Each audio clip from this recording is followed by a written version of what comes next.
At the beginning, it was really tough, but then I started to enjoy it a little bit more, and I realized one of the biggest things I realized, well, one is that exercise actually makes you happy, which after doing it my whole life, you just kind of take that for granted, that feeling of fitness.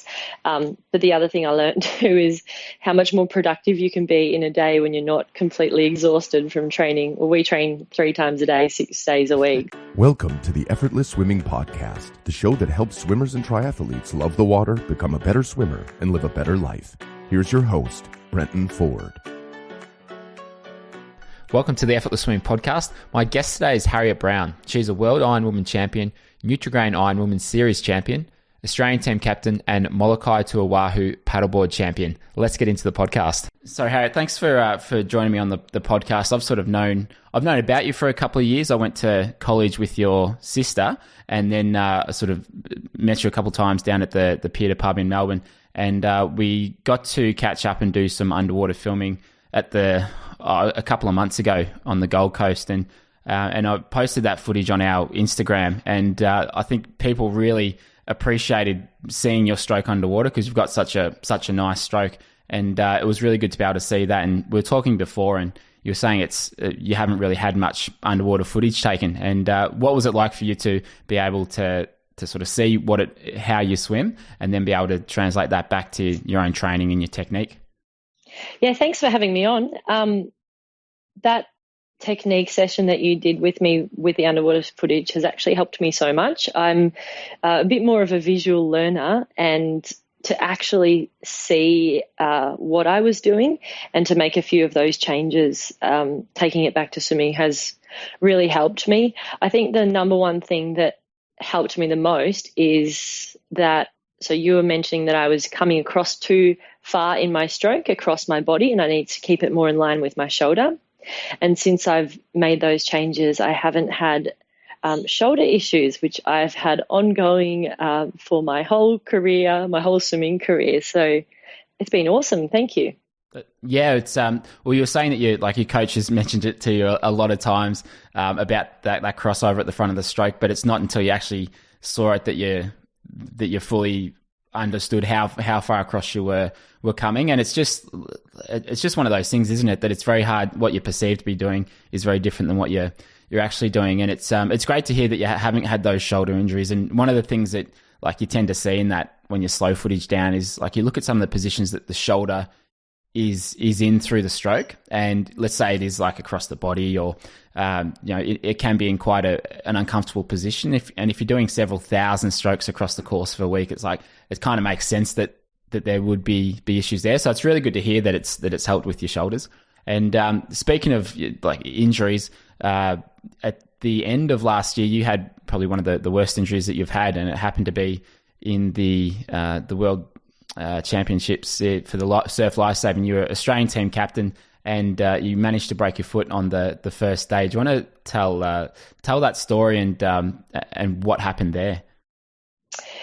Yeah, that was a pretty tough time. So we headed to Adelaide for the World Championships. Not the most exciting place we've raced in for Worlds before, but regardless, we were all ready to race. Being part of the Australian team was such an honour, and especially being captain, I felt like there was a little bit riding on results and just having a really good hit out, because we haven't beaten, so the Australian team hasn't beaten the New Zealand team for about 8 years, and that was our goal for the competition. And in the first race, I ran into the water, stood on a rock and split my foot, and I knew there was something going on. It was really, really painful, but there were no substitutes in our team, so I knew that I had to race on it for another 10 events over that weekend, so across 2 days. So strapped it up, took some painkillers, and kept racing. And it was probably one of the hardest things I've ever had to do. It's almost like when you have to put your hand on a hot stove, and you know it's going to hurt, but you have to do it anyway. Racing on a sore foot like that was probably like that, but I didn't actually know how severe it was until we finished the competition. The Australian team actually won, which was awesome. The team definitely pulled through for me. I did okay, but it was a bit of a tough weekend. Bittersweet for me. I flew back home and found out that I needed surgery, 3 screws in my foot, and I was out for the season. And what was it like having to basically sit still for a number of weeks and just not be able to stay as active as you used to? Yeah, that was actually, physically it wasn't too bad. So I kept myself occupied with doing things, reading books, learning, kind of making the most of some downtime to see friends and that kind of thing. But after a few days of that, I found that I wasn't really that happy, and not because of what I was doing I was pretty disappointed that I didn't get to race and I was out for the whole season. I was doing so well, but it wasn't until I went to the gym, I think it was about 6 days after surgery, and just did a little bit of movement and came out of that just with the endorphins sailing high, that I realized that my body just misses exercise and craves exercise to keep my mind happy and my body happy. So after that, I just took some small steps. Every couple of days, I'd do a little bit of exercise. Couldn't do too much. So sometimes it was just some dumbbells in the gym or some activation exercises, but that kind of kept me sane while I was moving through the process. And it was it was a tough time because all my friends were racing. I was currently leading the NutriGrain series at the time, so I was feeling really great with my competition. But I guess those things happen, and I just had to accept it. I had a time frame, which was the season out. So I think once you've been given, I've had niggling injuries over the past, and that's kind of difficult because you never know when you'll be back. Whereas with this one, I knew that I had a break. And so I just started writing little goals, and each week I'd try and get a little bit stronger and just, work on turning up to do a little bit of movement, but enjoy some sleep-ins as well. So at the beginning, it was really tough, but then I started to enjoy it a little bit more. And I realized, one of the biggest things I realized, one is that exercise actually makes you happy, which after doing it my whole life, you just kind of take that for granted, that feeling of fitness. But the other thing I learned too is how much more productive you can be in a day when you're not completely exhausted from training. Well, we train 3 times a day, 6 days a week. So I got a few more things done. So that was nice. Yeah. So, I mean, it's still somewhat early days. It's about 12 months after doing it. But do you feel like you were able to, looking back, it's been in a way a positive experience where you've been able to take some things out of it where you've felt like you've grown as a person or learnt or become a bit wiser with it? Definitely. I think any athlete or anyone who goes through hardship, at the end of it, they always say, oh, that was the best thing that ever happened to me. That was a blessing in disguise. And at the time, people kept saying to me, you'll learn from this, you'll grow, and you'll come back bigger and better. And at the time, it's really, really, really hard to believe that and hard to take on board that positivity. But I really did try and make the most of that downtime. And now that I'm back racing again, I had my first race back in the series at Burleigh a few weeks ago and it ended up coming third. So I was really, really happy about that. I just love racing and being back in that feeling again. But having some time off for me was actually a really good thing because I've raced in the professional series, so NutriGrain Ironman, for the last 10 years, ever since I finished school, and I've never really had much of a break. And so to have time off, it kind of made me think about a little bit more about a career after sport, or just get a little bit of a taste for that transition into retirement when surf lifesaving isn't my whole life. So I took on board lots of different opportunities and said yes to lots of things that I would have never done if I was just focused on training all the time. So in that way, it was a blessing in disguise. And now I come back and I miss training and I don't take it for granted. And I try not to whinge about it when it's cold because I know that for so long I wasn't able to do that.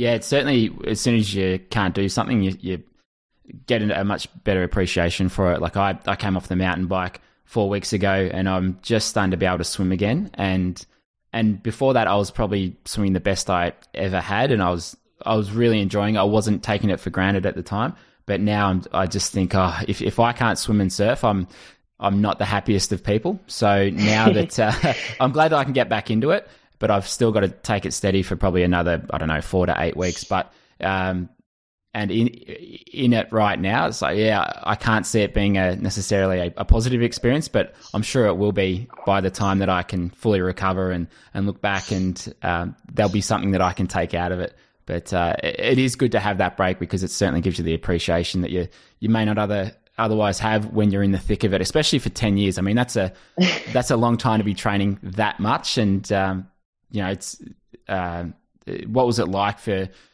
you to sort of get a taste of what it might be like to not be able to train as much if you are working full time, or what sort of clarity did you get around what you might do after sport? I'm actually really excited for life after sport. I think I will always continue to do sport and train and take on some little goals along the way, but it does make me look forward to that. I'm not ready for it just yet. I still love racing, and I still feel like my body's holding in there and it's got a lot more to give. But yeah, getting a bit of a taste of different things that I can do. I work as an exercise physiologist, and so I took advantage of a few different things that I might like to do later on. Nothing set in stone. I did commentary for the Australian titles and the state championships, and I organised a sports conference which we ran on the Gold Coast in May last year. So just dabbling in a few different things that I really get a lot of satisfaction out of, doing new things and challenging myself in a way that's not necessarily physical. Yeah, that's good. And one of the other events that you've done is the Molokai to Oahu paddle. Now, is that 42 kilometres from island to island? Have I got that right? 52. 32 miles, 52 kilometres. Yes. I was selling you short. Yeah, no, it's a long way. Don't take those last 10 kilometres; they're the worst. So don't take those ones off.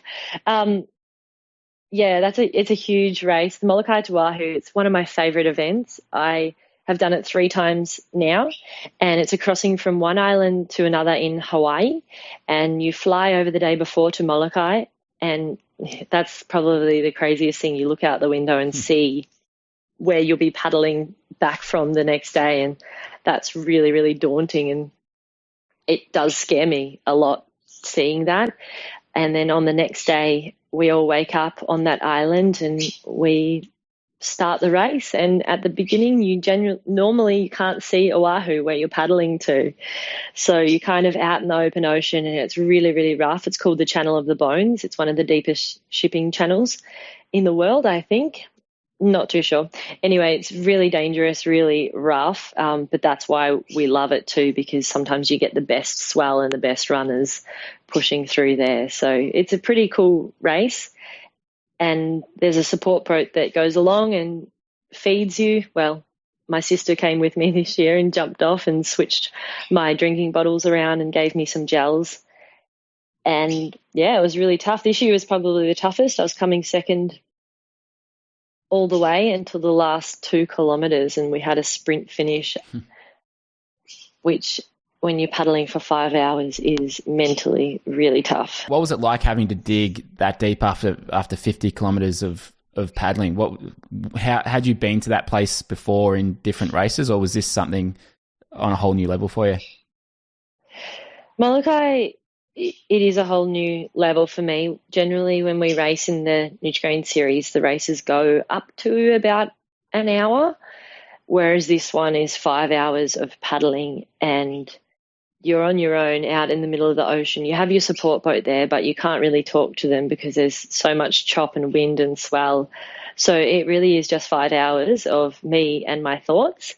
And you go into some pretty dark places this year. I definitely did. There were moments during the race that I wanted to stop. I really did. My shoulders started getting sore, and I was really worried about it and I didn't feel strong. And it's amazing how your mind can really take over with those negative thoughts. And I got myself into, a point of nearly wanting to pull out, but you have to pull yourself out of that. And I've done it through training. I've got to some pretty low points and then really tried to work on that positive self-talk and turn it around and just cut up the race into little parts. If you think about a 52-kilometre paddle, that seems like a long way. But if you think, all right, just another half an hour of focus and catch this runner and catch the next runner and try and catch Lizzie, who was my friend. She ended up coming second, but she was ahead of me most of the way. So I was really just focusing on trying to catch up to her a little bit. And for that amount of time, it's such a mental game,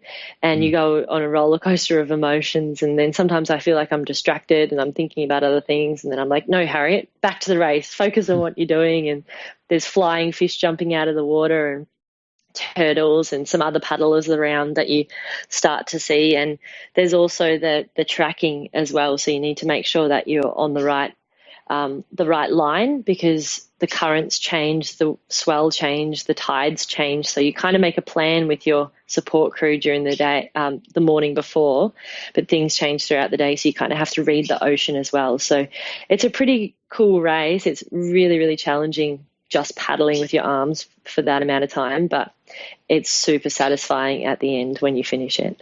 Oh, it would be. When I did the Rottnest Channel swim last year, about 15 Ks in, I started to have those dark thoughts, and I had to tell myself, you're lucky to be here.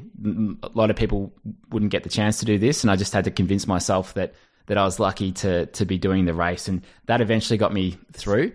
But geez, I don't think I was probably went that sort of deep with how bad it felt at the very end of the Ironman I did in 2016, but it was just like, it was a really hard thing, and I wanted to pull out because I was cold. My arms didn't have much left, and it was a hard thing to stay in there. And what were some of those thoughts that you told yourself to keep you going, or was it more of just take it 500 meters at a time? Yeah, it was a bit about taking it 500 meters at a time, but I think also when those dark thoughts come in, you're trying to figure out what's rational and what's not. And I think, you might have felt it too. You're cold, and you know that if you're really cold and your body's hurting, that there is a chance that you can do some damage. So I think you start to say to yourself, oh, maybe I should pull out. Maybe with me, it was my shoulder. Maybe I should pull out. Maybe this will stuff me up for the rest of the season. But then you don't know whether you're just giving yourself that out and giving yourself kind of an option to pull out. So those were these two dialogues in my head. One is it's fine. You've done really well. No one will care. It doesn't really matter. You might hurt your shoulder. And then the other one was no way. If you hurt your shoulder, you can deal with it later. You've dealt with your foot surgery. It's really not that bad. You haven't broken anything. It's, it was a bit of bursitis. So inflammation, I found out, a bit of tendonitis. But, and I was you've come all the way over here. Just that self-talk of, you've set yourself a goal, just do everything you can to achieve it, and you'll feel satisfied, much more satisfied at the end of just completing it, no matter what you come. Because I think that's also where the negative thoughts come in, is when you're probably not sitting in a position that you'd like to. When you're up the front doing really well or on track with your time, it's so easy to feel positive and feel good about yourself. Whereas when you're, sitting in behind or you're not on track with your time, that's when those negative thoughts take over too. So I try not to think about the placing, and more just think about, that next runner, that next 500 meters. Yeah. And also we were broken up by every half an hour I'd take a gel. So that would be something I'd look forward to. Yeah, that's all it needs to be sometimes too. In the Rottnest swim, I was doing every half an hour, and it's just all right, I'll get to the next gel or the next feed. And then I can make a decision then. And it's oh, okay, no, I feel fine. I'll get to the next one and keep going. Yeah. And eventually it gets you there. And I was talking to a friend of mine, Mitch Kibbe. He's a professional triathlete. And we were just talking about, he was talking about when he's had good races and races that haven't been so good. And oftentimes the races that haven't been so good, aside from any sort of physical things that sort of might come up, it's been when he's projected too far ahead. He's been looking too too much towards the finish line. Whereas the races he's done well, it's just been he's been very present, been focused on what's happening right now, and just taking it one step at a time. And I think there's a lot of truth to that, where if you're thinking about the last kilometre sprint and you're only halfway, your mind is really distracted from the task at hand, and then it doesn't allow you to enjoy or just really focus on what's happening at the time. Absolutely, those are very, very wise words, and I try and take that on board through all of my racing, because it's so easy when you're in the middle of a race sitting there being like, oh, this is good, I might come third, or I wonder if there's a sprint finish, if I can do that. Whereas especially when I'm doing surf Ironwoman racing, we have to be present, because I'm paddling and then a big wave comes and you have to decide, do I pop, do I go over the top, do I roll to go underneath it, and then I jump back on, and then on the way in, do I go towards the left to try and catch the runners or the waves over there, or do I go to the right, and then when do I jump up? Is it too shallow? Is it too deep? There's so many decisions throughout a race that you have to stay present, because as soon as you start to think too far ahead, which I tend to do sometimes, and I really have to stop myself and get back to being in the process. And I think everyone can relate to that with whatever race you are doing. And especially I think people that look at time and they're really judging themselves by the time as well, that's when they start to think too far ahead.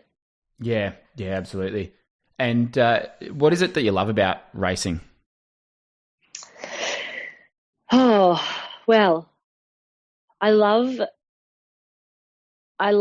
my sport. I love surf lifesaving. I love being in the ocean.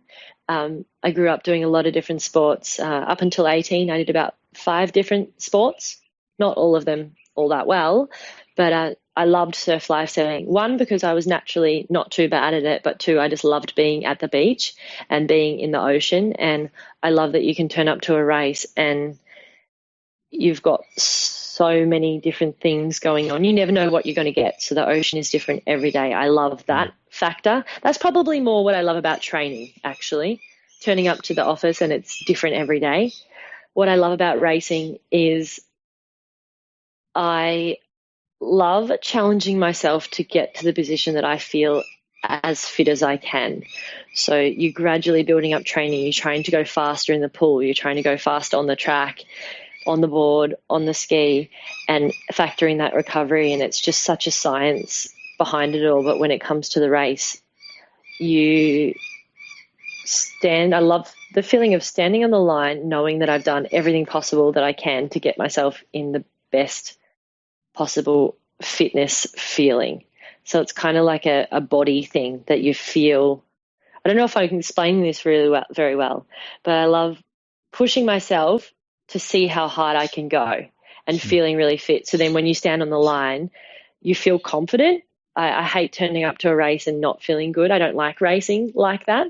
So what I love about racing is feeling like I'm ready to go and I'm ready to fire and I feel fast and powerful and fit and strong. That's what I love about racing. And it's also like, it's great when you win and you achieve your goals, but it's also great when you do good things, like make good decisions or feel like you've pushed yourself further than mentally than you physically were capable of.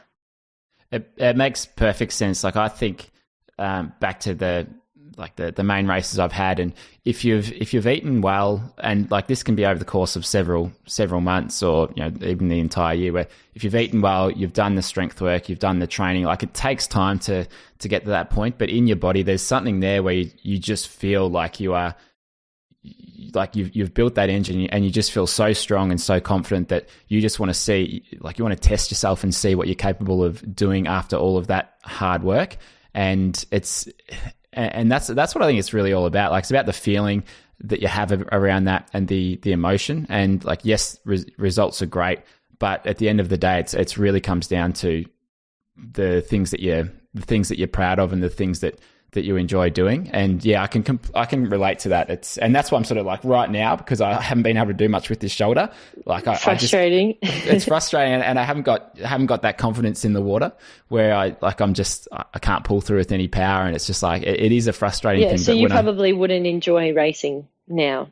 No. And we've No. got Pier to Pub coming up, and I'm thinking, man, I don't know if I'll be able to. I don't know if I'll race, because I don't want to race if I can't apply any power with my right arm. No, it's not fun. Not enjoyable. Sometimes it's okay to do that and have no expectations on yourself, but it's definitely not enjoyable. No, it's that challenge and that satisfaction. The satisfaction after you know you've given it everything.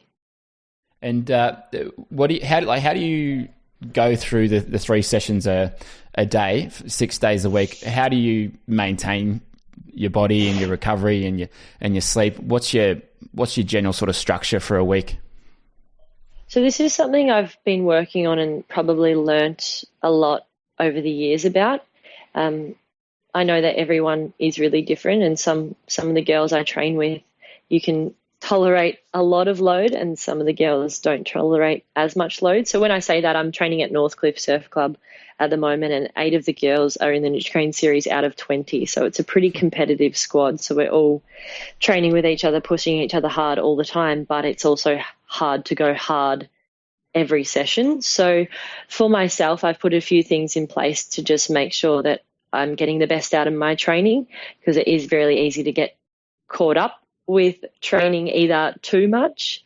Well, that's probably the main thing, caught up with training too much rather than not enough, because there's so many sessions that we can go to. So what I do is I make a bit of a plan at the start of the week. I'll talk to my coach, Floody, about it, and I'll say, these are the sessions I'm going to go to, make sure that it's not too much. So when we train 3 times a day, 6 days a week, on Saturdays, we just train once. But with those sessions, I've now realized that I can't do every session really, really hard. Otherwise, I'm just training in that gray zone. So I'll pick a few sessions that I will really target, and those are the ones that I'll put my all into. And generally, that might be a couple of swim sessions and an iron session on Saturday, definitely, and maybe a ski or a board session as well. So there's a few key sessions in there, and then the other sessions might be a little bit lower intensity, or I'll turn up and train but won't, push myself to be at the front all the time, or won't go too hard on myself if I'm not quite up there. So planning is one thing. Sleep is another thing, and I really try and be onto this all the time, because sleep, I believe, is the best, and I think the research is out there as well, is really the best form of recovery. It's really hard to get many hours sleep when you wake up at 4:30 in the morning. So I have to be really strict on myself. So every night that I'm home, because obviously there's some things, life gets in the way, there's events on, and there's things that you might be out a little bit later than usual, but I try and minimize those to maybe 1 time a week, and every other time that I'm home, I'll be in bed by 8 o'clock, and then everything on my phone shuts down at 8:30 at night. So I don't have that option of, I can't really sleep, I'll go on my phone and check what's going on and mindlessly read or scroll or anything like that. So that's something I've had to put in place, because it's, I guess, making rules for yourself makes things easier. So to sleep by 8:30, I'm really passionate and interested in food and good food. So that's something, it's probably just second nature to me now, but I cook a lot. I'll make sure I prepare my food. So I've got gym this morning, and I'll make a smoothie so that straight after gym I can have a smoothie that's got a mix of veggies, fruit, protein, and some good fats in there. And then lunch will be leftovers from last night. So pretty on to all the food and that kind of thing. And then physio, because my shoulders and back and all these other things, I start to get niggles, but it's mostly stemming from my foot surgery. I'll have that maybe once a week, depending. I work at Gold Coast Physio, so I work at a physio practice, so that's pretty handy, having that at work. And listening to my body is probably the final thing. So I've made a plan. I'm trying to get to bed early. I'm trying to eat well, but sometimes life gets in the way, and there's other things that you need to do, and you might miss a session, or you might stay up too late and be a little bit more tired. So having a nap is important, or potentially even missing a session, because I think sometimes we all get fixated on, these are the kilometers we need to do, these are the sessions I've planned, and if I don't get there, then I'm not going to race well. And I think that thinking needs to change. So I'm trying to be a little bit more adaptive. It's hard because I am such a planner and I like to, tick all those boxes. But now I'm trying to be okay with having a session off if I feel like I'm really tired so that I can execute the next session better. But that's the hardest thing, knowing your body, knowing when to stop and knowing when to push hard. Yeah, do you feel like that's something that you've changed over the last 10 years? Like looking back when you first started, how much has all of that changed for you and how much smarter have you got about your training? That has changed so much, so much for me.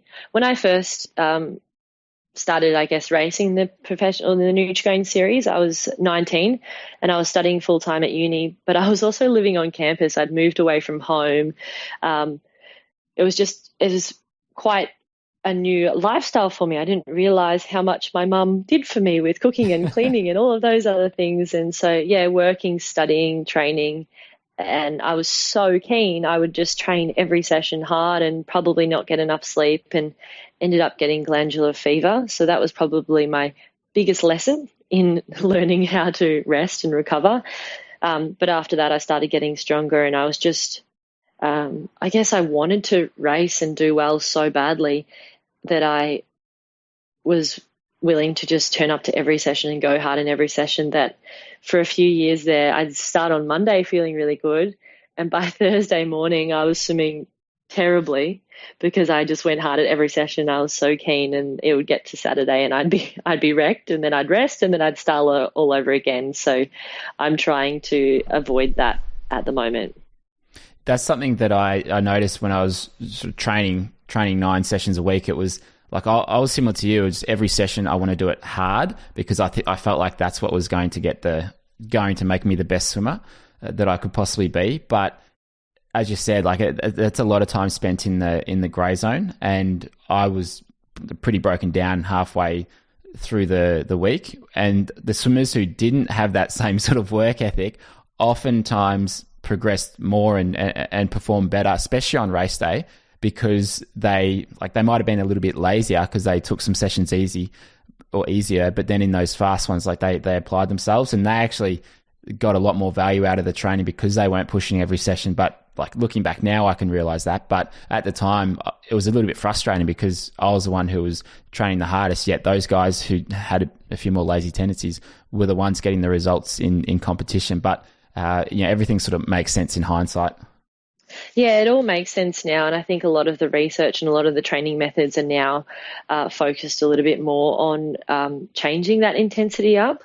Whereas in the past, it would just be old school, turn up, train hard, day in, day out, and see if if you don't make it, you get broken, and then that's it. But it is hard because everyone is really different. And that's something that I really have seen over the years with the girls and guys that I race with, but also through work and the research I like to look into myself as an ex-phys. But we all cope with load really differently, and some people, struggle with that high intensity, need a little bit more time to recover, and others can just train all the time, but they might not be at that high intensity. But I definitely think that having some key sessions where you can go really hard and you're not fatigued for, and then having other sessions where you back off, that definitely helps me now. Yeah, absolutely. And looking forwards for the next sort of 6-12 months and onwards from there, you've obviously got the NutriGrain series this summer. And what other challenges have you got planned or are you thinking about over the course of the next couple of years? So, NutriGrain series, that's my main focus at the moment. So I'm right in competition phase at the moment. And in amongst that, I'm hoping to come down for the Peter Pub in January. So if you're fit and ready to go, we'll race you. I don't think I've beaten you yet. I think I've been like within about 10 seconds of you most times, but I don't know if I've beaten you yet. Maybe once, but this year I don't think it's going to happen, so I might have to sit it out. I always love that race because I'm not the best pool swimmer. I actually did a PB this morning, so I was stoked with that. What's that? Not the best pool swimmer, but when it comes to tactics in the ocean, and Peter Pub is great because I race with the boys, so you can kind of get a bit of a pull along and jump on people's feet. So that's always a good one. And then we've got a few other races. So there's the Shannon Eckstein Classic, which is an Ironman race up on the Gold Coast at Northcliffe. And then we've got states and then Aussies. So it really is just a summer of racing, summer of surfs in there as well, a few other different carnivals. But main goal is NutriGrain Series and then the Australian Championships. And then taking a little bit of a break after that. I'm not going to do Molokai this year. It's just a huge, huge sacrifice and a lot of load on the shoulders, months of training leading into that. And it means it's in winter, the Molokai race, so it means I'm training all year round. So giving my body a little bit of a rest. And then we've got the World Championships in Italy next year. Awesome. Well, that'd be good. Well, all the best for the upcoming races, and I'm sure I'll see you down at the Pier Pub. And for those people listening, where's the best place for them to either get in contact with you or to follow you on your social media? Social media, mostly Instagram. I do have a Facebook page that I sometimes put things up on as well, but Instagram. I try and keep it real, put up a bit about what I do at training and also daily life as well. Awesome. That's at Harriet Brown? Yes. That's right. My Instagram is at Harriet Brown. Yeah. And I also have a website, harrietbrown.com.au, where you can also get in contact with me as well. Awesome. Well, thanks for chatting, Harriet, and looking forward to seeing you in January. Thanks for listening to the Effortless Swimming Podcast. If you'd like us to help you become a faster, more efficient swimmer, go to www.effortlessswimming.com.